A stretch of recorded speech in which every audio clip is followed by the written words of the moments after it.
The reason I wanted Bright Care involved is it was giving me the choice. Instead of sort of any help from social services or whatever, where it would have been limited. I wouldn't have had the choice of who really came to the house. Whereas with Bright Care, I could choose. I could choose the hours I wanted them. The hours were flexible. And if for any reason Andrea, who came, didn't work out, they would have accommodated me and they'd have got somebody else. I know that. But as it turned out, it was never the case. It was just having that choice of the hours, what I could ask them to do for me. It was all in my hands. And that's what I liked.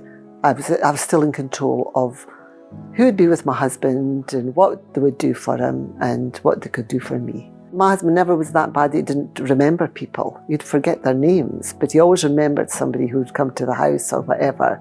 And Andrea was never a stranger. Once she'd come in, initially she came in, and after the first week, it was just as though she'd always been coming. And I think actually what it also did, it gave peace of mind to my family.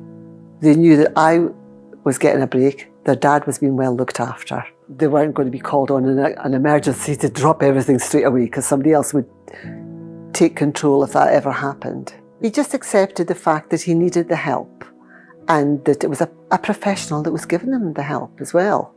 Somebody who became a friend, but also she was professional in the help that she gives. So I could have had any of his friends come in and sit with him, but my husband wouldn't have been happy if he had to ask them for help to go to the toilet. And I would have felt uncomfortable, and they would have felt uncomfortable.